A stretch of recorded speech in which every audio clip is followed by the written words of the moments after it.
que esse preconceito tem um nome, intolerância religiosa, que é crime. E essas religiões todas, cada uma contribuiu com alguma coisa para a Umbanda que nós praticamos hoje. Graças a ela, a Umbanda nasceu. Macumba é só coisa errada, só faz o mal. Os dois fazem a mesma coisa, por quê? Por ignorância. Primeiramente, eu acho que em nós mesmos, nós somos capazes de vencer todos os desafios, traumas, dores. O nosso propósito de crescer, de melhorar, acho que é a mágica da Umbanda. Diretamente dos estúdios Superlógica, aqui na Conde TV, começa agora Mais Que Condomínios, o programa que vai surpreender você. E no episódio de hoje é aquele assunto que refletiu a luz divina em todo o seu esplendor.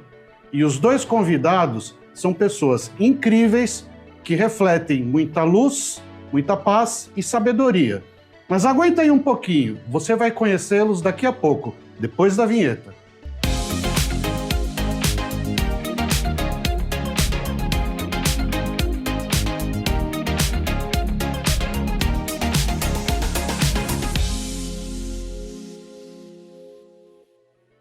Estamos de volta e o assunto de hoje é Umbanda, a religião. Mas antes, não posso deixar de agradecer os nossos patrocinadores. A Repinte, nossa patrocinadora master, especialista em restauração predial, e a Vem de Perto, aquele mercadinho que ainda está faltando chegar no seu condomínio. E é claro, nos ajude, curta, comente, compartilhe e nos auxilie a levar cada vez mais informação de qualidade para esse universo condominial. E não se esqueça, hein? Estamos em todas as plataformas de streaming de áudio para você ouvir aí o programa, na sua academia, na sua corridinha. Segue a gente lá também. Bom, estou aqui hoje com o Pai Márcio. Pai Márcio, muito obrigado por ter aceito o nosso convite. Seja muito bem-vindo. E faça, por favor, uma breve apresentação sua. Um salve com muita alegria, como eu costumo dizer. Meu nome é Márcio Caim, eu estou na Umbanda desde 1996, sou sacerdote de Umbanda formado desde 2010 e sou dirigente da tenda de Umbanda Francisco de Assis em Sorocaba, São Paulo, desde 2019. Sou professor de Umbanda desde 2007, olha quanto tempo faz já. A gente tem um canal, né, desde 2013, né? Aliás, acabamos de fazer 12 anos. É Umbande Boa. Umbande com apóstrofo Boa. Né? Passei de boa, uma Umbanda de boa. A gente faz 12 anos que nós temos mais de 4.000 vídeos, né? Para vocês assistirem, conhecerem. E nesse meio de caminho tudo nós construímos também, em 2016, uma plataforma de estudos umbandistas, né? Onde a gente ministra cursos de fundamentos para desenvolvimento mediúnico, sacerdócio e acho que o nosso carro-chefe, que é a teologia da Umbanda, para entender esse universo umbandista que é muito rico e tem muita informação e causa muita dúvida e confusão. Muito bom. E do meu outro lado tem Mãe Sueli. Seja muito bem-vindo ao nosso programa e, por favor, faça uma breve apresentação sua. Um salve com muita alegria a todos. Eu sou a Sueli, estou com o Pai Márcio no Tufra como mãe pequena e também como uma ajudante, uma colaboradora do pai também no canal do Umbande Boa. Muito bom. Eu queria começar esse repertório de perguntas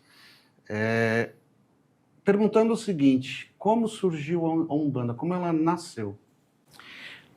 Olha, eu acho essa pergunta essencial, tá? Para o momento que nós vivemos hoje, né? Nós temos hoje muitas pessoas falando assim, porque nós temos uma coisa que é chamada do marco, né? Da ideia como se fosse uma fantasia, onde Zélio de Moraes, que é um médium, São Gonçalo, no Rio de Janeiro, em 15 de novembro de 1908, teria recebido uma entidade num centro espírita, né? E essa entidade falou que vinha trazer a Umbanda, que seria uma religião onde todos seriam atendidos e todos os espíritos seriam vós, né? Só que tem muita gente que fala, não, porque o Zélio era branco, isso não existe, porque é uma religião de matriz africana e indígena. Outros falam assim, não, que 15 de novembro era para aproveitar essa coisa de ligar com o país.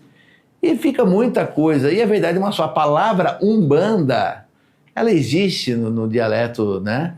Na língua do quimbundo há muito tempo. Só que você não usa U, você usa M, Umbanda. Umbanda, para eles, é a arte de curar, né? E quem praticava Umbanda era o Quimbanda. Olha onde isso vai parar, gente. Tá? Porque é o assunto do momento, é a Quimbanda, né? Sim. O Quimbanda praticava Umbanda. O Quimbanda era o curandeiro, era o sacerdote, aquele que ajudava o povo, aquele que benzia, aquele que fazia o banho, fazia o chá, ele que incorporava para prestar, né? Então o Quimbanda tinha essa coisa, mas o que ele fazia, o que o Quimbanda fazia em Congo e Angola, lá no século XVI, dos anos de 1500, né, 1400, nada tem a ver com a Umbanda que a gente faz aqui hoje. E a verdade é que o Caboclo das Sete Encruzilhadas de Zélio não criou a Umbanda, ele criou a Alabanda. Isso é uma coisa muito curiosa. E por que ele falava? Ele falava que Alá era Deus e Banda somos nós. Alá, né? Então seria Deus conosco, né? Nós com Deus, Alabanda. Só que o povo, né? O carioca, falou, poxa, chamavam o Caboclo das Sete Encruzilhadas de chefe. Poxa, chefe, Alá tá pesado, né? Tá esquisito, né? E mesmo assim, de tanto pessoal cobrar dele, ele demorou 3 anos para mudar e passou o Alabanda para Umbanda, onde um seria Deus e Banda seríamos nós, sendo Deus conosco ou nós com Deus. Então, assim, tem gente que não acredita nisso. Por quê? O caboclo preto velho, boiadeiro, né, já se incorporava há muito tempo, muito antes dessa data de 1908. E isso é verdade. Agora, para você entender Umbanda, você tem que chegar a entender o que os indígenas brasileiros, né, principalmente os tupis, né, que ficavam na costa brasileira, que tinham a quantidade de povos indígenas que existiam no Brasil e ainda existem, tá? É gigantesco. O que eles faziam como religião, né? Primeira coisa a se entender.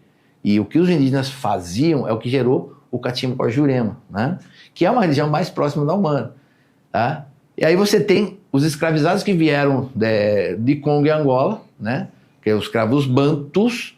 E mais para frente tem os escravos que vieram de onde era a antiga Yorubalândia e o Daomé, que aí você tem os Yorubás e o povo do Daomé, que é o povo Fon, aqui no Brasil conhecido como povo Jeje, né? Esse a gente vem e traz essa mistura, cada um com a sua divindade, com a sua forma de enxergar, e dependendo de onde eles chegaram, causou um fenômeno religioso diferente, né? Se você pega, quando começa no Brasil a primeira religião sincrética, não tinha nada a ver com os escravizados africanos, tinha a ver com os indígenas, porque os indígenas tinham sido o quê? Pegos primeiro para fazer negócios e depois também como mão de obra para as fazendas e para tudo, para cortar o pau-brasil, né, que era o que os portugueses queriam. Só que nesse processo o índio era catequizado. Então, o índio era batizado, recebia o nome de santo católico, João, Pedro, José, né, Tiago, né? E só que o índio chegou uma hora e falou, não é isso que eu quero, o cara está querendo me escravizar, querendo tomar minha liberdade, eu não quero nada mais desse branco, eu não quero mais... E ele foge, ele se sai, e ele cria uma religião chamada santidade, tá? E essa santidade, ela fazia o que? Tinha uma coisa chamada interessante, que era o desbatismo, que era também com água, que nem eles já haviam sido batizados na igreja católica, batizava com água para quê? Para tirar aquele nome de branco, para tirar aquela religião do branco. Mas o engraçado é que ele se afastou do branco, mas ele continuou com coisas como o altar, a taça, o terço, tá? Acreditando em Jesus e em Maria. Isso é uma coisa que eles mantiveram por vontade própria. Aí você vai ver que isso vai influenciar o Catimbó-Jurema, né? Porque é onde acontecem esses fenômenos maiores desses índios que já tomavam a bebida da Jurema, entendeu? Daí você pega... Também na Bahia chega muito escravo, né, banto no começo, entre 1500 e 1600, e eles vão criar o Calundu na Bahia, Calundu em Minas Gerais, tá? Que é um outro movimento religioso, tá? Você vai entender que o povo Jeje chega muito forte ali no Nordeste, mas uma outra faixa do Nordeste, que é muito aquela de Rio Grande do Norte, Piauí, Maranhão, Pará, tá? Eles chegam e ali eles criam também religiões sincréticas que incorporam espíritos, mas já é encantaria, o conceito de encantado já não é mais só uma entidade. Para você entender Umbanda, você tem que entender um pouco de tudo isso, porque eu falo que, eu tenho uma coisa que eu sempre falo, a Umbanda não é a única religião genuinamente brasileira, porque a gente fala, religião matriz africana. Aí você fala, tem Umbanda e Candomblé. Não, Umbanda, Candomblé, Catimbó-Jurema, Xambá, Terecô, Pagelança, Toré, cara, tambor de mina, tambor de crioulo, batuque, calundu, macumba carioca, cabula. E tem tanta religião que as pessoas não sabem. E essas religiões todas, cada uma contribuiu com alguma coisa para a Umbanda que nós praticamos hoje. Então, assim, você fala assim, a macumba carioca do Rio de Janeiro do século XIX, da segunda metade do século XIX, entre 1851 e 1900, já era Umbanda. Tinha muita coisa da Umbanda, já cultuavam inquices, passaram a cultuar orixás, existe uma explicação para isso, tá? Não vou explicar agora. Eles já incorporavam caboclo, já incorporavam preto velho, já tinha Exu e Pombagira, né? Ah, então era Umbanda. Não necessariamente, gente. Eu falo que a macumba carioca é a religião mãe da Umbanda. Graças a ela, a Umbanda nasceu. E a macumba também não morreu. A macumba carioca hoje, naquela Umbanda que se chama Umbanda Molocô, você encontra muito de Umbanda. Quer dizer, então assim, você fala, não, que a Umbanda sempre existiu. Não, você tem que estudar, entender os fundamentos históricos, tá? Eu consigo compreender as pessoas, um umbandista que fala, a Umbanda sempre existiu. Da mesma forma que eu vejo uma pessoa que é católica, evangélica, de outra religião, fala assim, macumba é só coisa errada, só faz o mal. É a mesma coisa. Os dois fazem a mesma coisa, por quê? Por ignorância. Não ignorância de ser ruim, mas de desconhecer, de não saber, de não conhecer. Mas na minha visão, a Umbanda que a gente pratica hoje, começa em 15 de novembro de 1908, com o Caboclo das Sete Encruzilhadas. Hoje, quando a Umbanda nasceu, então, nessa data que você passou, para o dia atual de hoje, mudou muita coisa? E o que mudou? Mudou muita coisa. Eu acho engraçado, uma coisa interessante, que a casa onde nasceu a Umbanda, que seria a Tenda Espírita Nossa Senhora da Piedade, né? Que ela começa em São Gonçalo, hoje ela estaria numa cidade chamada Cachoeiras de Macacu, né? Uma cidade do Rio de Janeiro. Ainda a família do Zélio, né? Acho que são os bisnetos do Zélio, que tocam, né? E eles fazem gira uma vez a cada 2, 3 meses, né? Eles mantiveram o rito original que o bisavô praticava. Só que a Umbanda saiu dali e ela foi, eu falo que é a religião que mais muda, que mais se adapta, ela se adapta à condição, àquilo que o povo precisa, àquilo que o povo acredita, né? Então você chega aqui em São Paulo, por exemplo, tem uma coisa engraçada. Nós temos linha de baianos. O que é linha de baianos?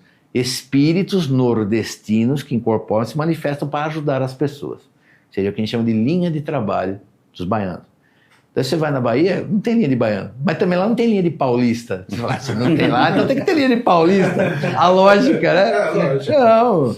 A questão é o seguinte, entidades mestres juremeiras, que eram do Catimbó Jurema, que é uma religião muito mais antiga que a Umbanda, chegam nessa Umbanda aqui do nosso Sudeste, principalmente nesse eixo Rio-São Paulo, tá? E começam a se manifestar com esse sotaque, com os costumes típicos dos nordestinos. E aqui, como a gente não falava mestre juremeiro, porque não era a religião de Jurema, a gente começou a falar do quê? Que era baiano, que era nordestino. Então, assim, tem muita coisa que o próprio Zé Pilintra, que a gente vê, de terno branco, gravata vermelha, o Zé Pilintra malandro, né? Isso é uma coisa do Rio de Janeiro, da malandragem do Rio. Só que o Zé Pilintra, originalmente, também era um mestre juremeiro do Catimbó Jurema. E lá, ele vinha de chapéu de palha, lenço vermelho e camisa quadriculada. Às vezes, ele vinha com um paletó branco, alguma coisa assim.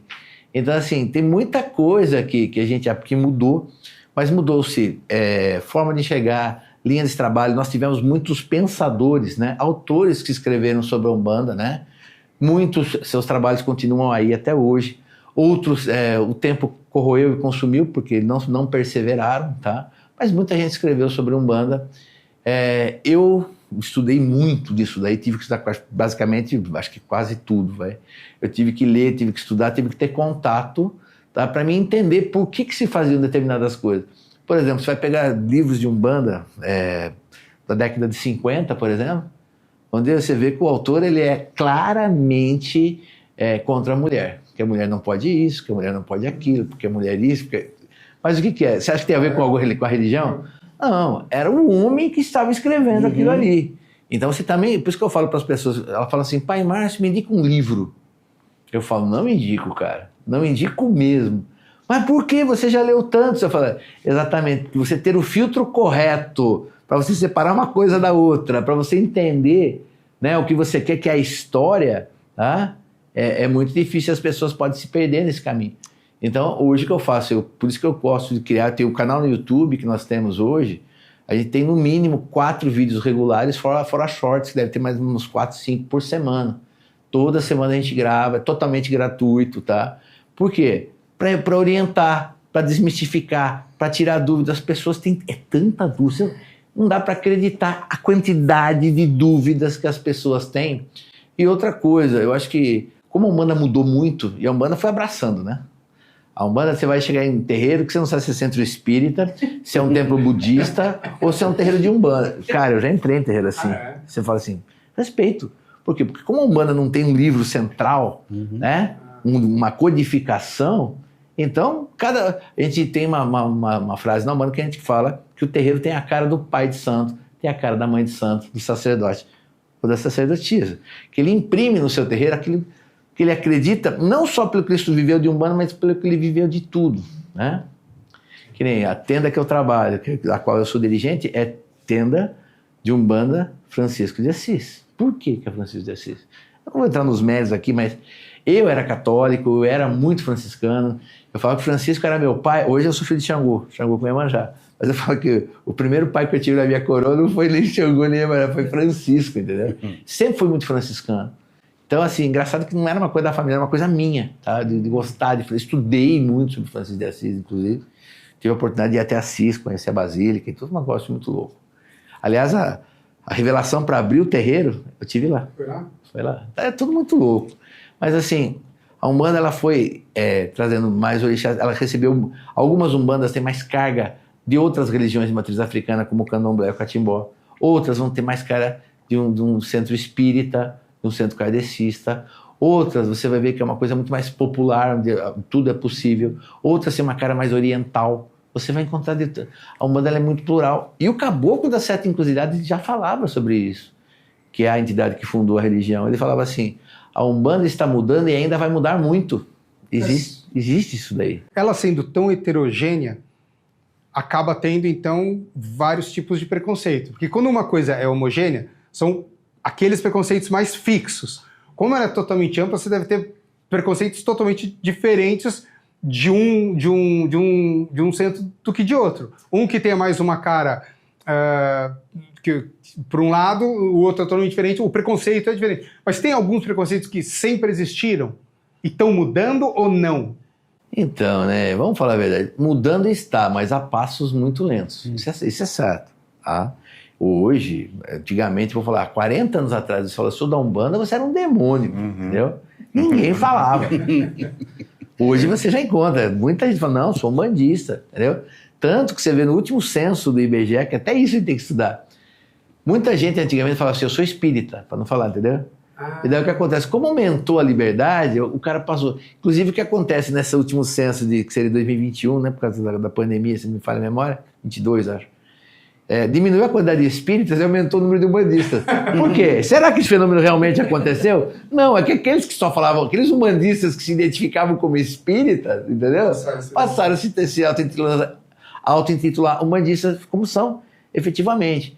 Mas assim, tudo que é contrário àquilo que é natural, e assim, o Brasil originalmente era 100% católico, hoje o Brasil posso falar que ele é cristão, porque ele tem uma grande massa, uma maioria de pessoas que praticam a religião católica, evangélicas, né? As presbiterianas, metodistas, evangélicas, neopentecostais, aí tem várias subdivisões, mas são todas cristãs. E o que eles têm que entender é o seguinte, nós aceitamos Jesus, nós temos a crença, só que nós temos as práticas, né? Que são diferentes do que eles fazem, tá? Então, assim, essa coisa... que tudo que é da Umbanda, tudo que vem, tem muitos no Brasil ainda, tudo que vem do preto ainda está errado, é ruim, que eu acho um absurdo, porque tudo que a gente fala, come, veste, comportamento brasileiro vem do preto, entendeu? Eu acho um absurdo essa falta de noção que as pessoas têm. Essa coisa, mas esse preconceito, veio do preto, tem a mão do preto, então já não é bom. Ah, mas eles trabalham com Exu. Exu é o demônio. Essa tal de Pombagira é a prostituta. Tudo que é coisa de macumba, que macumba é uma palavra também, que só isso dava 1 hora de programa. Mas o que seria a palavra macumba? A palavra macumba, originalmente, tá? Tem várias, agora não sei se eu vou lembrar todas. Tem uma árvore que chama macumba, mas tinha um instrumento que chamava macumba, um instrumento musical. Né? Pra você ter uma ideia, cara, existia até nas bandas militares, esse instrumento existia dentro das bandas militares, macumba. Só que o que acontecia? Chega no começo do século XX, né? existe vocês não lembram se foi Campos Salles Rodrigues Alves, que faz uma grande reformulação do centro do Rio, existiam muitos cortiços. Esses cortiços estavam abarrotados do quê? Ex-escravizados, que estavam sem nenhum horizonte, não tinham pra onde correr, não tinham o que comer, não tinham trabalho, e sempre tinha 1, 2 ou 3 que sustentavam uma massa de 30, 40 pessoas, né? Então, assim, o que ele fez? Ele queria limpar, tornar, assim, um pouco da Europa, assim, né? Um pouco de França, no Rio de Janeiro, e ele começa a mandar o povo mais pobre, claro que a esmagadora maioria eram de pretos escravizados, tá? Mas brancos, muito pobres também, começam a mandar para onde? Eles vão para os morros, né? Então o que acontece? Lá eles começam a tocar as macumbas cariocas, entendeu? Suas religiões. Para chamar o povo que estava aqui no asfalto, o pessoal descia lá e tocava o instrumento macumba. Entendeu? Então quem toca macumba é o macumbeiro. Então você está tocando macumba porque vai começar em breve, vai começar o trabalho lá em cima. Então ele chamava o macumbeiro, toca macumba, que também faz macumba, porque ele toca macumba para chamar macumba, né? Mas existem outras interpretações de macumba, que agora eu não vou lembrar, mas alguma coisa tipo feitiço da noite. Agora é muita informação para você guardar numa cabeça só, né? Mas assim, macumba, só por isso já dá uma ideia errada, mas as pessoas falam, tudo que é macumba é coisa errada. As pessoas nem procuram saber o que é, sabe? Eu acho um absurdo, até a gente tava comentando ontem, né? Que não sei se vocês viram essa série sobre Jesus, The Chosen, que tem na... The Chosen, muito boa mesmo, tá? Eu acho que, inclusive, o diretor é genial, aquele cara. Mas, pô, daí você vê assim, né? O meu filho comentou um negócio. Muitos jovens de igreja, das igrejas evangélicas e tal, e dos católicos, iam com violão pro cinema, e antes de começar o filme, começavam a tocar violão, os hinos, as músicas deles. E todo mundo achou bonito isso.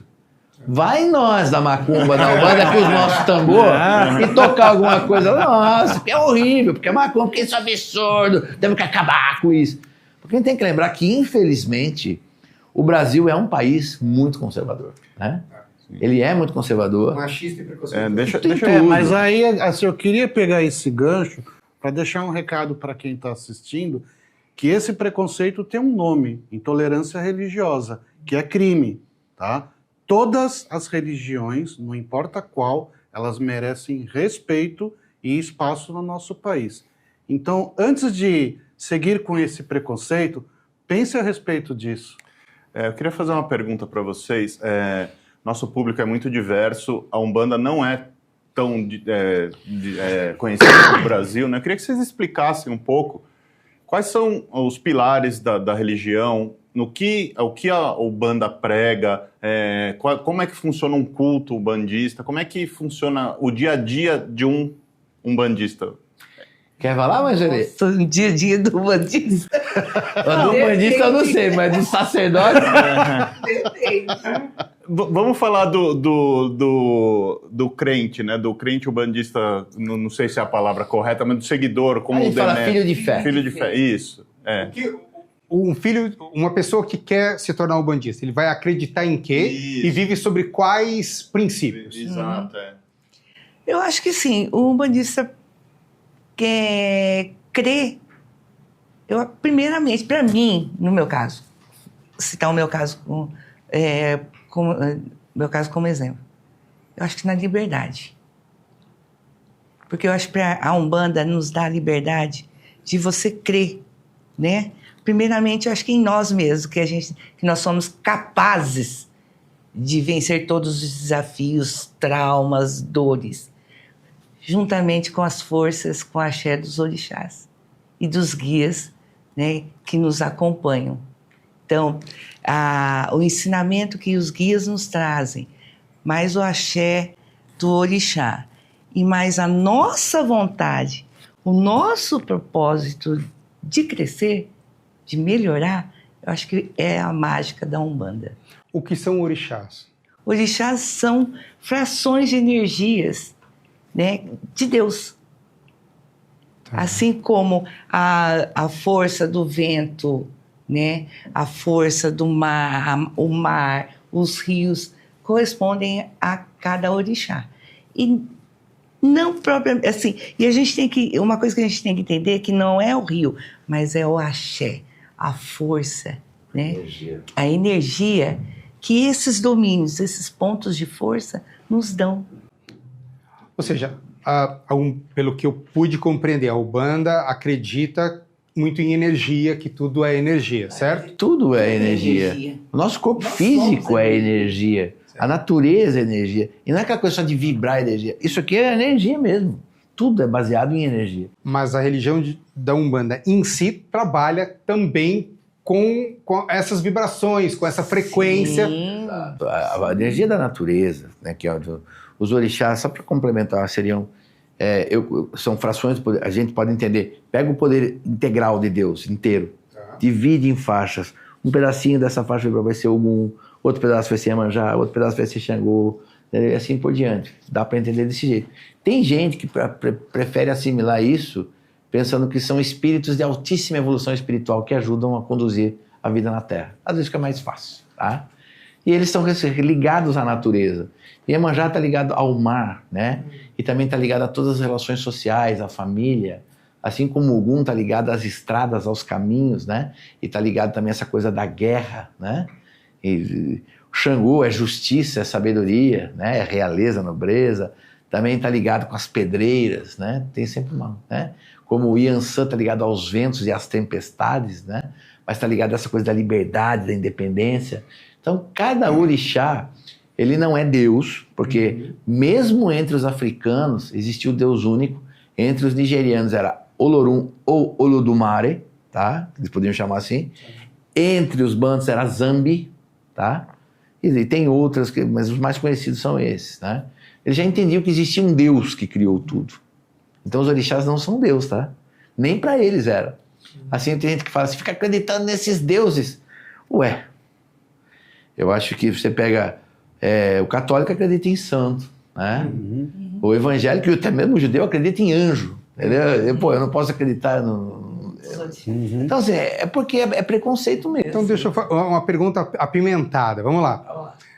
Entendemos que tudo vem de Deus, e aí são energias. E você deu exemplos maravilhosos. Energia do mar, energia da liberdade, energia da sabedoria. Da onde vem essa crença limitante totalmente errada, que é um Umbanda do mal? Porque tudo que vocês passaram são energias são boas vibrações. Para ser do mal, eu não entendo como viria da energia. Então, da onde vem isso? Aí a história atrás de história. Vamos lá. Abolição da escravatura, 13 de maio de 1888. Houve algum plano para acontecer? Não. Ou não? Ela simplesmente, a princesa Isabel falou, não, vamos assinar logo essa abolição, já passou do tempo, e aboliu. O que acontece? Você pega, assim, uma massa gigantesca. Alguns dizem que naquela época de 400 mil escravizados que ainda tinham deveres de escravizados, né? E essa gente colocada na rua, sem comer. Quando você era escravo, você não tinha dinheiro, mas você tinha lugar para dormir, você tinha comida. Esse povo é todo colocado na rua, e o que esses caras vão fazer? Ele fala, eu não quero ficar perto da minha fazenda, porque eu tenho medo que o meu ex-patrão me pegue como escravo de novo. Eu vou correr para onde tem cidade, para onde tem movimento, eu vou correr para as capitais. Então, qual era a capital do país na época? Rio de Janeiro. Então, muita gente, inclusive, saiu da Bahia, saíram de Minas e foram para o Rio, né? Foram para o Rio de Janeiro. Aí, o que acontece? Como eu falei, nesses cortiços, você tinha cada cortiço tinha 30, 40, 50 pessoas, era 2, 3 que sustentavam aquilo.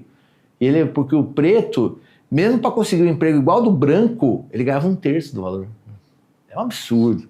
E daí o que eles faziam? Só que ele entendeu uma coisa, que o branco gostava da religião dele. Entendeu? O branco gostava da religião dele.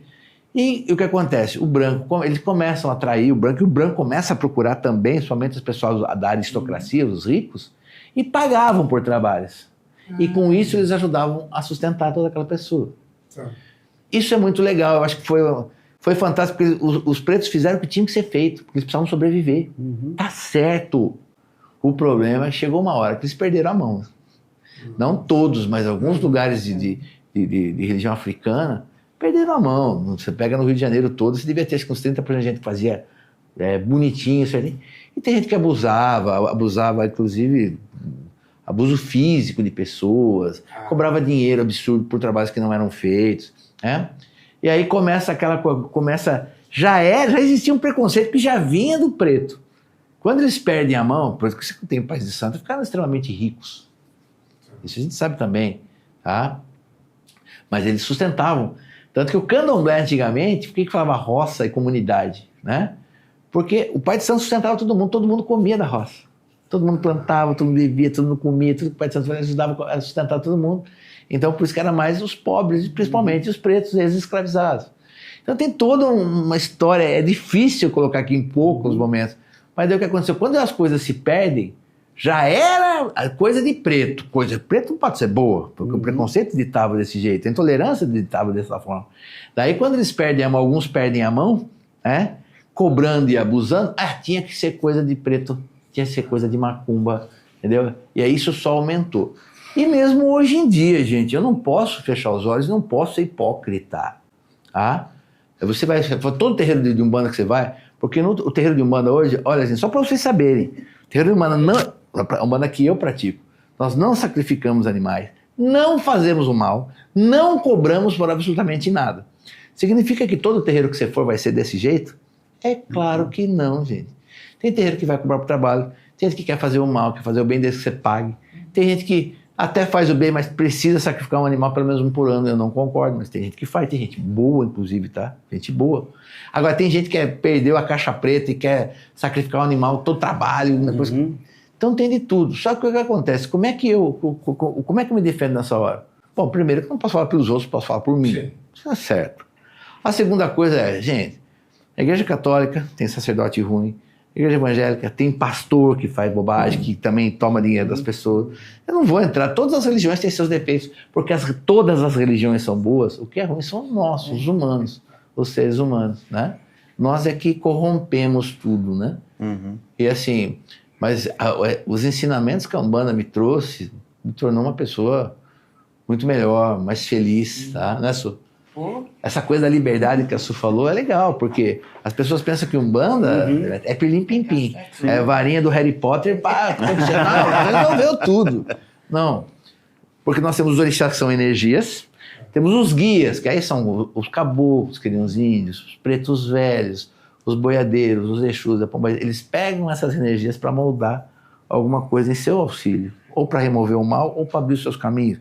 Mas a ideia é, eles não fazem nada para você. Eles estão do seu lado e ajudam você a ter a força para resolver o seu problema. Então é muito diferente. Tanto que a pessoa que chega lá, querendo que a entidade faça tudo, ela fica extremamente decepcionada.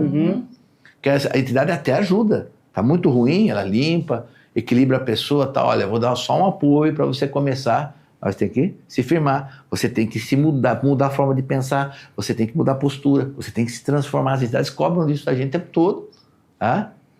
Quem aceita tem uma experiência de transformação absurda e gigantesca. Aqueles que são mais renitentes, mais teimosos, eles acabam se decepcionando com a religião e procurando uma outra. Mas a ideia da Umbanda é trabalhar só com bênção, com luz, com axé. Axé é energia, poder de construção, energia de construção, mas de tudo que é bom, né? Mas sabe o que é o mais bacana? É ter toda essa informação aqui para gente que talvez nunca esperava ter esse tipo de informação num canal voltado para condomínios e moradores de condomínios. E você, tá achando bacana?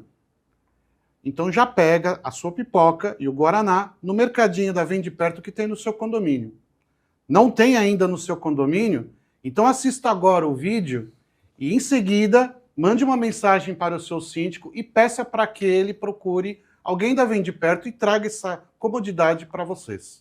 A Vende Perto é a melhor opção em mini mercados e padaria para condomínios e empresas, com mais de 350 lojas próprias. Praticidade e conveniência ao alcance do seu condomínio. Nós temos a inserção da cultura da Umbanda, do Candomblé, seja lá das outras religiões que você falou, muito no Carnaval da Bahia, né? no Carnaval do Rio de Janeiro, muitas músicas com referências religiosas da Umbanda e do Candomblé, e as pessoas nem sabem, né? As pessoas ouvem, cantam, replicam. Como que isso funciona para vocês? Assim, vocês teriam uma voz grande para disseminar a religião, né?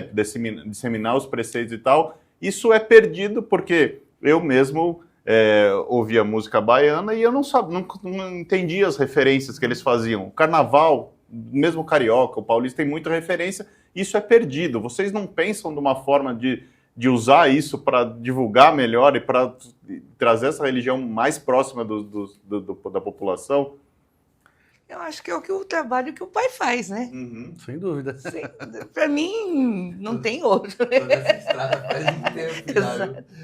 A verdade é uma só, tá? A gente percebe, veja bem, o Tufra hoje, a tenda de Umbanda Francisco de Assis, da qual eu sou dirigente, a Sueli é minha mãe pequena, hoje nós temos 245 membros, mais ou menos. Mais ou menos o que eu digo porque se não tiver 248 hoje, não digo nada, tá? Se chegar lá, dentro mais 3, entendeu? Só com quantidade de membros já é bastante coisa. Em trabalhos espirituais, a gente recebe que pessoas que não são membros, alguma coisa em torno de 350 a 400 pessoas. É muita coisa, a gente percebe que as pessoas estão procurando, estão entendendo um pouco mais. Mas esse processo de despertar, da quebra do paradigma, da quebra do preconceito, para arrefecer, para esfriar essa intolerância, ele é um processo que ele já está em andamento, na minha opinião. Está a passos lentos, está, mas eu já fico feliz que ele está acontecendo. Tá? A verdade é uma só, o que me deixa triste, né? Quando alguém faz alguma coisa errada dentro de uma religião de matriz africana, esse cara é execrado, essa pessoa é execrada. Absurdo, tinha que ser macumba, tinha que ser de coisa de preto. Agora, quando um padre faz, parece que todo mundo amoita, entendeu? Quando um pastor faz, parece que todo mundo tenta dissimular, ou aquilo pega aquele dia de notícia só e daí some, entendeu? Então, ainda a gente sofre bastante, nós temos ainda casos de pessoas evangélicas que atacam e depredam terreiros de Umbanda, entendeu? Tem muita coisa que acontece, entendeu? Tem um caso, acho que recente, do ano passado, né, Sueli? Que a pessoa foi lá e jogou uma bomba, né, em Campinas, né? Foi. O evangélico, se ele cansou, o terreiro já estava lá há 10 anos, ele foi jogar uma bomba no terreiro. Nossa. Entendeu? E depois vai cantar a música com referências da... Esse Cara, é o ponto, mas né? é isso que eu falo, né? Tem uma coisa que eu fui um cara que, como eu fui católico, eu fui obrigado a estar de Jesus. Eu acho Jesus uma avatar incrível, sabe? Eu acho Jesus incrível, como eu acho Siddhartha Gautama incrível, como eu acho Confúcio incrível, entendeu? A gente tem que estudar esses caras, eles não passaram à toa na história da civilização humana, entendeu? Mas a minha fé hoje é uma fé que tem esse sincretismo de estar associando São Jorge a Ogum, São Sebastião a Oxóssi, né? Nossa Senhora da Imaculada Conceição com Oxum, Nossa Senhora, Mãe de Jesus com Iemanjá, né? Meu pai Xangô com São Jerônimo, com São João Batista, porque isso é muito brasileiro, né? O brasileiro é o que eu falo, né? A história que eu falei lá no começo, catolicismo popular. O brasileiro, eu acho engraçado que ele faz isso com tudo, né? Ele pega uma comida italiana, transforma do jeito dele e fica melhor. Ele pega a comida japonesa, transforma do jeito dele e fica melhor. Ele acaba pegando tudo que tinha, porque se você pegar Umbanda hoje, Umbanda bebe na fonte das suas raízes ancestrais africanas, né? Povo Fon, povo Yorubá, povo Banto, né? Que o povo Banto é um povo gigantesco, é muita gente, mas é principalmente Congo Angola, tá? Daí você tem os indígenas brasileiros, daí você tem o catolicismo, tem o espiritismo de Allan Kardec, tem a magia europeia, a magia ibérica, que também vem através dos portugueses, ela também entra na Umbanda, né? Então você tem muita coisa de reza, de algumas coisas, alguns feitiços, simpatia. A simpatia já existia em Portugal há quanto tempo já? E a simpatia é uma coisa que vem por essa coisa que o brasileiro ele celebra uma coisa chamada religião popular. É o que nem eu lembro que tinha gente na minha família extremamente católica. E pegava um café quando passava, o primeiro cafezinho era por cima da geladeira. Eu falava assim, tia, para quem que é esse café? É para São Benedito.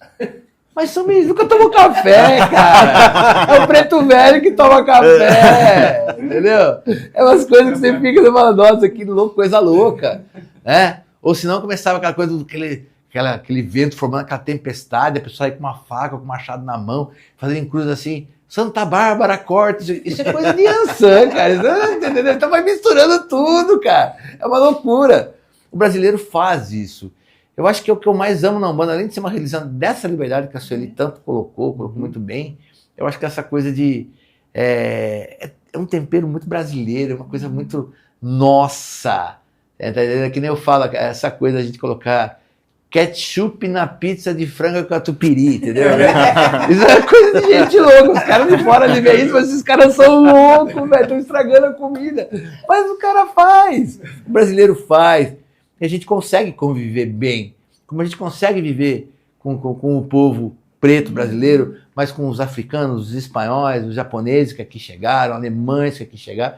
A gente convive com todo mundo. A gente convive numa harmonia muito bonita, a gente bebeu nessas fontes todas, nessa cultura. E isso, de alguma forma, também chega na Umbanda, que você vai chegar no meu altar lá hoje, você vai ver São Francisco de Assis, você vai ver o Orixá Exu, você vai ver Padinho Cis está lá no meu altar também, entendeu? Você vê uma imagem de um boiadeiro, de um preto velho, tem uma imagem de Jesus, você fala, caramba, velho. E tem uma coisa que eu acho lindo. O que é lindo? A pessoa está perdida, né? E está desesperada, está nervosa, porque infelizmente tem muita gente que ainda só procura a Umbanda no momento, como eu não tenho alternativa. Última opção. No momento da A dor. última alternativa, né? E a pessoa, quando ela chega lá, ela vê o nosso altar, com alguma coisa ela vai se identifica, se conectar, né? com alguma coisa ela vai falar assim, nossa, que bom. Isso vai dar aquela calma, vai ajudar ela a abrir o coração para ela poder ser cuidada, para ela poder ser tratada. Né? Mas para mim, eu acho que na Umbanda, o que realmente, de tudo que a gente falou aqui, aquilo que realmente me dá aquela alegria, é fazer tudo por caridade, cara. Eu acho que se a Umbanda que eu pratico não fosse uma Umbanda de caridade, eu não seria umbandista. Isso é uma coisa minha. Respeito a todas as pessoas que pensam diferente disso, não vou criticar ninguém aqui. Falando da minha verdade. Porque eu acho que a gente tem que lembrar, eu não sei se vocês são todos aqui de São Paulo. Sim. São Paulo. Não sei aqui se vocês viveram o tempo das benzedeiras, dos benzedores, que a criança estava mal, vamos levar a benzer. Não sei se vocês viveram isso aqui. Então, eu que sou de Sorocaba, a gente viveu muito. Chegava, assim, você vê como que é o brasileiro. Minha mãe é extremamente católica, me levou na missa, a gente foi na missa. Saímos da missa e falou, estamos passando em frente à casa da dona Coronata, para benzer você. Cara, acabou de sair da missa e parava na benzedeira. Mas isso é o Brasil, entendeu? E vamos pensar, hoje nós temos um SUS que funciona até que razoavelmente, muito distante da perfeição, né? Mas até que Melhor razoável. que nada. Melhor que nada, né? Com certeza. Mas quem eram os médicos dos pobres? Quem que cuidava do pobre? O pobre não tinha dinheiro para pagar médico. Eram realmente essas pessoas que praticavam essas religiões, que incorporavam espíritos, que recebiam esses conhecimentos, essa sabedoria ancestral da erva, do benzimento, da reza, e que resolvia. Tanto que nós lançamos um vídeo recentemente chamado Catimbó Jurema, e a moça colocou um comentário que eu achei lindo, né? Eu acredito piamente. Ela falou que tinha uma pessoa da família, acho que a bisavó, a avó, era da Umbanda, mas era meio ligada com a Catimbó Jurema do Nordeste. Ela acha que tinha uma tia que estava com muita dor de dente, o médico tinha passado um remédio e a dor de dente não passava. Acho que a avó acho que chamou a cabocla Jurema lá, pegou uma erva e começou a benzeu o dente, no final do benzimento acabou a reza, o dente pulou para fora. Eu acredito nisso. Eu vi coisas dessa religião, cara, que eu falo, como é que eu me tornei professor? Eu queria entender, eu queria racionalizar. Tudo tem que ter uma forma de explicar, de entender. Não é jogado assim, né? Foi isso que eu fui estudar. Então, para mim, a fé é muito racional. Quando eu me deparei com coisas desse tipo acontecendo, a pessoa médica chegava e falava assim, olha, eu vou liberar essa pessoa para morrer em casa, tá? Porque o câncer, a metástase do câncer já está muito adiantada. E a pessoa se curar. Eu vi isso, tá? Eu vi coisas assim que, olha, pouca gente acredita. Eu tenho medo de contar, as pessoas falam, esse cara é mentiroso. É muita lorota, entendeu? É muita mentira. Mas eu vivi. E esses milagres, eu percebo que eles não acontecem para sempre, não acontecem para todo mundo, mas para quem merece. O milagre chega. E para quem acredita também. E é aí que eu falo, né? E é aí que eu quero chegar. Poxa, se essas religiões já ajudaram tanto os pobres antigamente, né? Por que a gente não pode continuar? E eu acho engraçado que a Umbanda, só no Tufra hoje, é de graça. Mas não é só a gente pobre que vai gente de excelente padrão financeiro. Os nossos trabalhadores, nós temos engenheiros, empresários, administradores, entendeu? Gente que trabalha na área da segurança, da saúde, entendeu? Tanta coisa boa. A gente percebe que existia um tempo, quando eu entrei na Umbanda em 96, falavam assim, que Umbanda é circo de pobre. O pobre não tem onde ir, ele vai no terreiro, que lá ele se diverte, ele ainda come alguma coisa e bebe alguma coisa, né? Cara, Umbanda não é circo de pobre, Umbanda é uma religião linda, que existe para qualquer um mudar a sua vida, transformar a sua vida, sabe? E eu acabei me descobrindo uma coisa em mim que não foi na religião, mas foi por causa da religião. Eu nunca me achei que eu seria um bom professor. Foi ensinando, que eu ensinei 10 anos de Umbanda gratuitamente, entendeu? Hoje a gente tem plataforma, nós temos alunos no mundo inteiro. No mundo inteiro, tá? Até na África, que é difícil, China, Japão, entendeu? Europa toda, América Latina, América do Norte, tudo, tá? Tenho muita alegria de falar isso, de poder saber isso. Normalmente são brasileiros que foram para esses lugares e estão carentes das suas religiões que praticavam aqui, tá? Mas assim, eu tive essa oportunidade de me encontrar como professor. Eu falei assim, nossa, eu sou bom nisso, cara. Eu acho que eu explico bem. E as pessoas... Foi assim que eu acabei descobrindo até uma profissão numa religião, porque eu tinha um sonho em 2010. Eu falei assim, poxa, eu trabalhava com recuperação de óleo lubrificante, cara, não tinha nada a ver. Eu pensava assim, poxa, velho, se eu pudesse viver só de Umbanda, mas não pode cobrar, né? Só que daí eu comecei a me dar conta de quantos livros eu havia comprado, quantos cursos eu havia feito, quantas viagens eu tinha feito para conhecer uma pessoa, conhecer alguém, conhecer um procedimento. Falei, cara, peraí, velho. A Umbanda não foi barata para mim também, né? Aí que a gente começa a falar, não, vamos fazer um preço módico, mas vamos cobrar para a gente poder ensinar e dar o suporte, porque eu acho que o mais legal dos nossos cursos é justamente essa coisa de o aluno ele tem a plataforma, que eu vou lá e respondo, ou ele pode acessar eu por WhatsApp. E uma vez por semana eu respondo todos os WhatsApps. Entendeu? E aí faz toda a diferença, porque o que eu quero? Eu vivo disso hoje? Sim, eu vivo disso hoje, não tem nenhum problema. Já tive problema, isso dava muito complicação. Hoje eu sei que no Tufra eu atendo você, eu converso, escuto o seu problema, você vai passar com entidade, às vezes você vai sair lá com banho de erva, você vai sair com vela, ninguém vai te cobrar nada. Lá é o nosso trabalho de caridade, né? Só que, todo mundo tem a conta de água, comer, né? Para pagar, tem que comer. Exato. Tá? Então, assim, hoje eu não tenho vergonha porque eu sei o trabalho que a gente faz, é um trabalho muito bonito. Mas a Umbanda, gente, é um universo que daria para fazer 10, 20 programas. Bom, eu lembro quando começamos o canal há 12 anos atrás, eu pensava assim, nossa senhora, mas até quando eu vou conseguir tema diferente para fazer vídeo? E hoje é engraçado que com qualquer coisa que eu viva no terreiro, eu faço um vídeo, entendeu? É uma coisa engraçada, é infinito, o negócio não tem fim. Tá? Então eu acho que é um universo maravilhoso, mas eu acho que as pessoas não precisam ter medo da Umbanda. Tá? Eu acho que a Umbanda é uma religião maravilhosa, tá? E digo mais, tá? Todas as religiões de matriz africana e indígena, todas em suas essências são maravilhosas. O que eu vou pedir a você é o seguinte, procure num terreiro de pessoas já indicadas por pessoas que você conhece. Quando chegar, visite, tá? Não vá se enfronhar ou se envolver demais. Viva 2, 3, 6 meses lá dentro, antes de querer tomar o passo de fazer parte daquela casa. Isso, aliás, é uma coisa que todo mundo deveria fazer em todas as religiões, em todos os templos, em todas as igrejas, em todas as denominações religiosas. Porque às vezes a religião é boa, mas tem gente que se perde. O homem, a mulher, o ser humano é que é o problema, entendeu? Então assim, mas eu falo para você, se você encontrar a Umbanda que eu vivo, você não vai querer viver outra coisa, entendeu? Porque isso aqui e olha que quem é umbandista é bacana. Eu e a Sueli, nós temos mais 4 pais pequenos, né, Su? O que a gente trabalha... Hoje mesmo, antes de vir para cá, o filho me mandando mensagem que está com um problema no relacionamento, que ele não ia poder ir no trabalho hoje e tal. Pô, eu fiquei falando com o cara 20 minutos no telefone, entendeu? Que é meu filho de fé. Então ele precisava, o pai precisa falar muito com o senhor. Teve muitos problemas na vida dele lá.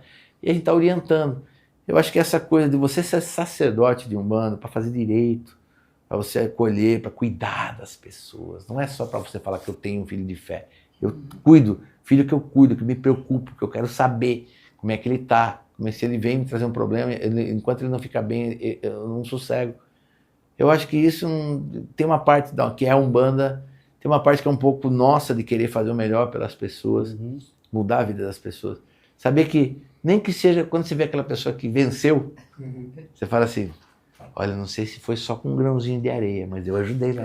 Mas que tem um grãozinho, tem, né? Grãozinho de areia, meu, lá tem, entendeu? Mas eu quero aproveitar esse conhecimento do pai Márcio e queria que ele falasse um pouco para a gente aqui como se deu a questão do sincretismo religioso e qual a importância dele para a Umbanda. Por exemplo, Ogum com São Jorge, Yansan com Santa Bárbara, para a gente entender um pouquinho a importância desse sincretismo, que esse sincretismo religioso tem hoje para a Umbanda.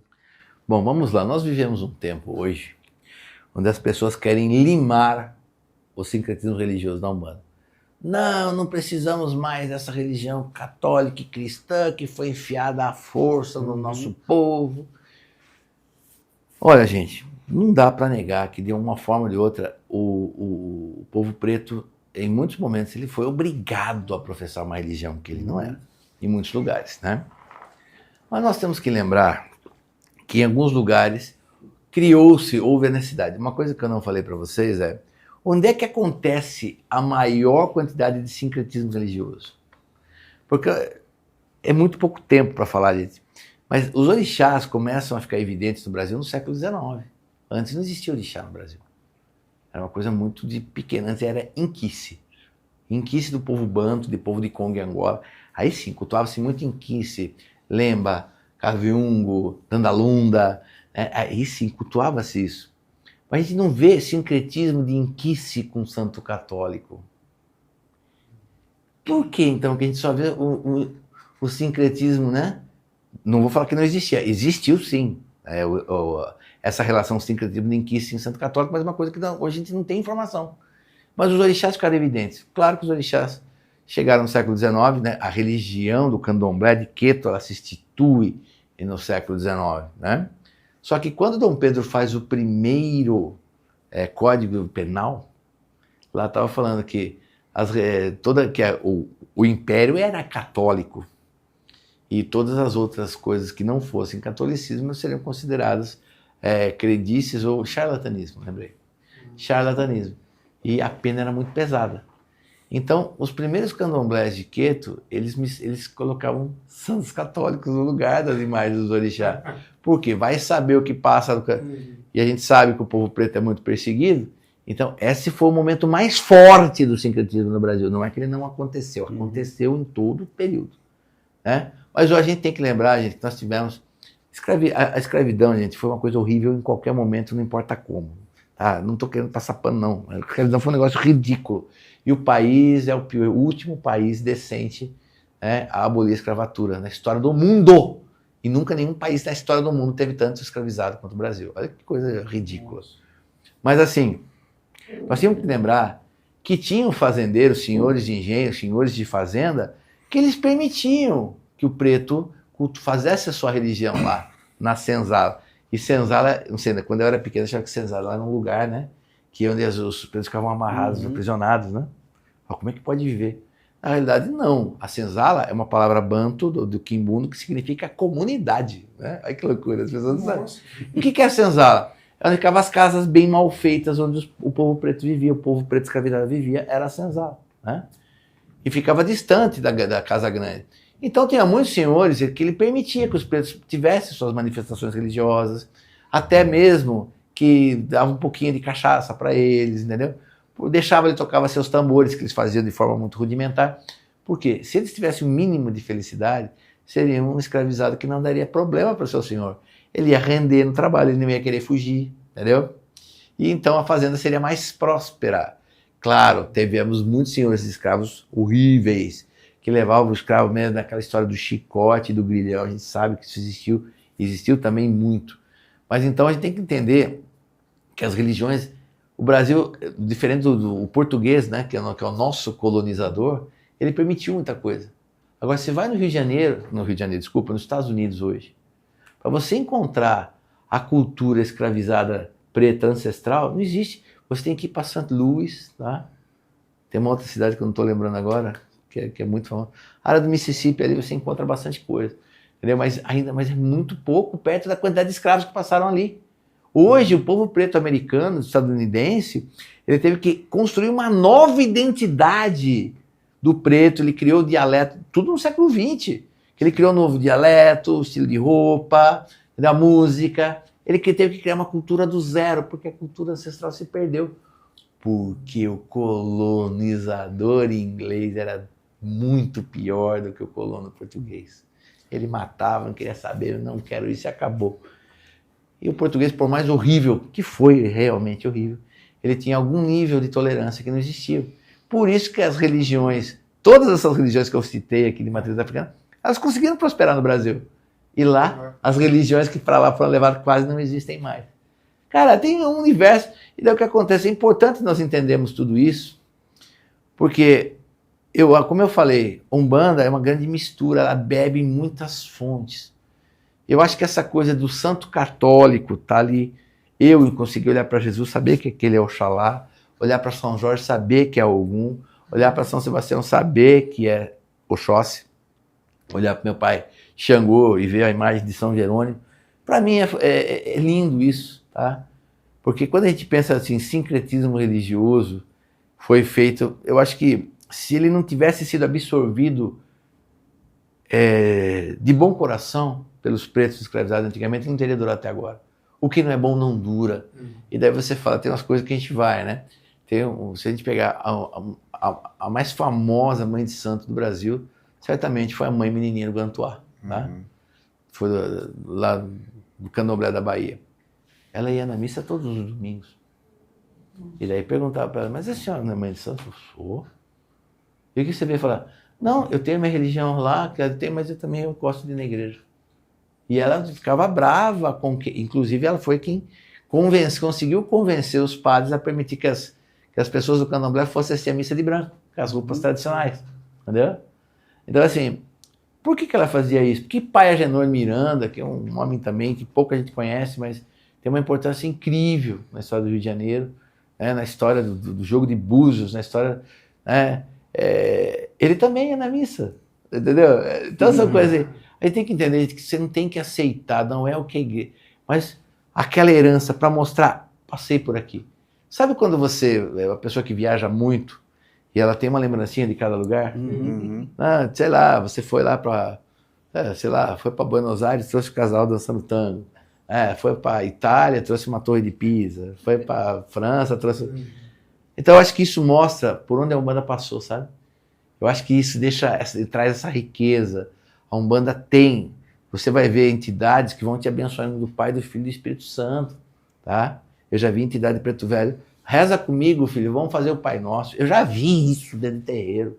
E eu vi a pessoa começar a chorar que nem criança rezando com o Preto Velho. Entendeu? Então, se é uma coisa que não faz o mal e só faz o bem, por que não ter? O que eu acho que tem que ter não é tirar essa coisa do Santo Católico, é valorizar a cultura e a crença africana que existe. Isso tem que existir. Também valorizar toda essa cultura, crença indígena, tá? Que tem muito. Por exemplo, né, não sei se vocês já viram, nos trabalhos de Umbanda, as entidades fumam, né? Fumam charutos, fumam cachimbos, né? Mas o fumo é uma coisa típica dos Andes, daqui das Américas. A Europa só foi conhecer tabaco depois que colonizaram, conquistaram, né? Tomaram todas as terras americanas. Os índios já usavam essa coisa de você usar a fumaça para fumaçar você, para tirar a energia ruim, entendeu? E isso está na Umbanda. E é uma coisa que é puramente do indígena, porque o africano não tinha tabaco para fazer isso, entendeu? Então, assim, tem muita coisa que tem que ser estudada. É muita informação mesmo. Uma coisa que mais me chama a atenção, gente, uma das maiores fontes de estudo, vira e mexe, vou dar uma pesquisadinha. O que eu encontro dos últimos 20 anos de teses de doutorado e PhD de gente que falando sobre a religião afro-brasileira é um negócio lindo. E daí o cara ele vai ver as fontes conforme e tal. E tivemos também historiadores, né? Nem todos foram tão bons assim, né? Mas que a gente tem as fontes onde a gente bebe. Você pega o caso de Nina Rodrigues, né? Nina Rodrigues era um médico no Rio, né? Ele queria estudar essa coisa das religiões afro-brasileiras, coisa africana, e ele era médico. E os caras precisavam falar, vamos fazer o seguinte, eu atendo vocês de graça, vocês me deixam assistir tudo e me explica tudo, tá? Mas o Nina era extremamente preconceituoso, entendeu? Mas você pega Daí tem muita, né? Casa Grande Senzala, que esqueci o nome do autor agora. Puxa, muita informação na minha cabeça, gente. Você tem o Roger Bastide, que é um material muito bom, Reginaldo Prandi, que são contemporâneos, que estão aí, que tem material. Tem todo o material lá da Bahia, lá, o francês, Pierre Verger, entendeu? Para você entender. Porque você tem que entender. Eu fui estudar o quê?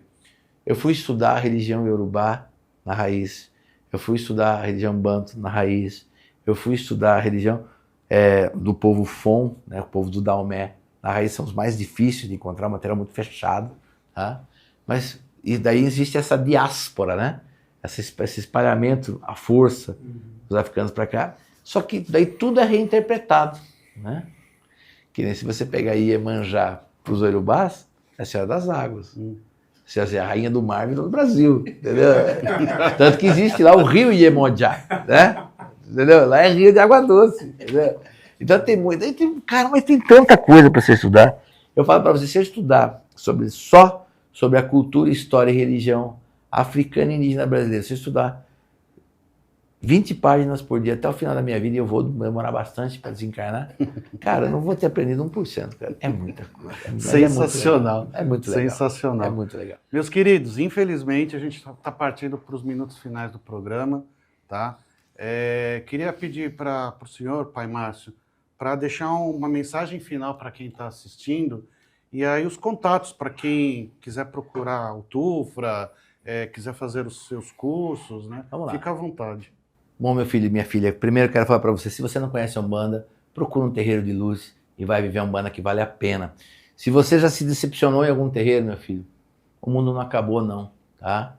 E lembre-se, se você passou por 3, 4 terreiros, os 4 eram ruins, quem sabe não fosse só o terreiro, tá? Quem sabe fosse você, tá?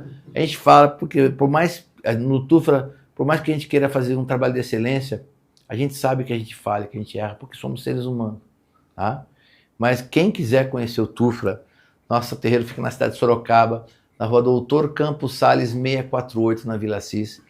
Você pode procurar, né, a nossa agenda no site tufra.com.br ou nas nossas redes sociais, nosso Instagram, que é @tufrancisco de Assis. Agora, nós também temos um canal no YouTube, Umbande Boa. Escreve Umbanda sem A, vai lá na pesquisar do YouTube, Umbanda sem A, Umbande, com D mudo, já vai aparecer, a gente clica no Umbande Boa, é muito vídeo para você assistir. E nós estamos com as matrículas abertas para o nosso curso Umbande Boa de Teologia da Umbanda, um curso que já foi reformulado por completo, que a gente chama de Teologia 2.0, que eu conto, principalmente no começo do curso, eu conto toda a história da Umbanda antes da Umbanda, né? Antes de 1908, o que aconteceu, né? A gente conta toda essa história, uma história muito bonita, e ali você vai entender tudo, sobre energia boa, energia ruim, o que é espírito obsessor, quiumba, você vai ter que falar sobre mediunidade, orixás, guias, vai ter muitas aulas práticas, e no final tem muitas aulas somente de fundamentos de Umbanda prática.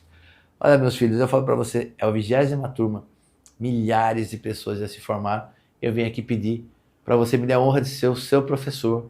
Se você quer entrar em contato com a gente, entra aqui no primeiro comentário fixo desse vídeo aqui, clica no link, tá? Vai abrir um formulário, põe os seus dados, vai enviar, vai ser direcionado para o WhatsApp do Newton Sombra, que vai ter o maior prazer em responder. Você, finalizar sua matrícula, eu aguardo você junto para aprender. A Umbanda tem que ser aprendida e tem que ser vivida. Tá? A Umbanda é uma religião maravilhosa. Eu posso aplicar minha bênção? Não sei se eu tenho tempo. Rapidamente quero pedir a todos os orixás e guias nesse momento que abençoe a todos nós que aqui estamos e toda a pessoa que está assistindo esse vídeo nesse momento, que ela seja tocada pelo axé dos orixás e pela bênção e energia dos nossos guias e protetores de Umbanda, e que todo mal que esteja com ela em seu corpo, espírito, mente e coração caia por terra, e que ela receba todas as energias e bênçãos de saúde, proteção, paz, luz e prosperidade, todas as energias e vibrações necessárias para restaurar o seu equilíbrio e a sua felicidade. Que Oxalá abençoe cada um de vocês. Beijo no meu coração. Gratidão a vocês aqui da TV Conde. E a gente segue, gente. A gente que agradece. Mãe Sueli, muito obrigado pela sua participação. Agradeço. E por gentileza, dê um seu recado aí para o pessoal que está assistindo. Eu só desejo paz e luz a todos. Muito bom. Japonesa macumbeira. que saiu do como é que é? De onde que ela veio? do Do budismo budismo. para Umbanda. Exatamente. Pois é, pessoal, gostou? Então vai lá, ajuda a gente. Curta, comente, compartilhe e nos ajude a fazer esse canal crescer cada vez mais. E não esquece, hein? Nós temos os nossos patrocinadores, a Repinte e a Vem de Perto. E se você estiver na academia ou na sua caminhada, vai lá nos streamings de áudio, que nós temos os áudios para que você possa acompanhar o programa. Nos vemos na próxima quarta-feira, às 9h30 da manhã. Tchau, gente!